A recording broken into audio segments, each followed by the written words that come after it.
عبداللہ بن عباس رضی اللہ عنہما سے روایت ہے کہ نبی اکرم صلی اللہ علیہ وسلم نے فرمایا، جبرائیل علیہ السلام نے خانہ کعبہ کے پاس میری 2 بار امامت کی۔ پہلی بار انہوں نے ظہر اس وقت پڑھی جب سورج ڈھل گیا اور سایہ جوتے کے تسمے کے برابر ہو گیا، پھر عصر اس وقت پڑھی جب ہر چیز کا سایہ اس کے ایک مثل ہو گیا، پھر مغرب اس وقت پڑھی جب سورج ڈوب گیا اور روزے دار نے افطار کر لیا، پھر عشاء اس وقت پڑھی جب شفق غائب ہو گئی،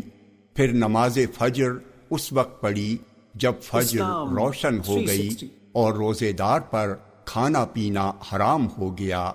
دوسری بار ظہر کل کی عصر کے وقت پڑھی جب ہر چیز کا سایہ اس کے مثل ہو گیا، پھر عصر اس وقت پڑھی جب ہر چیز کا سایہ اس کے 2 مثل ہو گیا، پھر مغرب اس کے اول وقت ہی میں پڑھی جیسے پہلی بار میں پڑھی تھی، پھر عشاء اس وقت پڑھی جب 1/3 رات گزر گئی، پھر فجر اس وقت پڑھی جب اجالا ہو گیا۔ پھر جبرائیل نے میری طرف متوجہ ہو کر کہا، اے محمد، یہی آپ سے پہلے کے انبیاء کے اوقات نماز تھے، آپ کی نمازوں کے اوقات بھی انہی دونوں وقتوں کے درمیان ہیں۔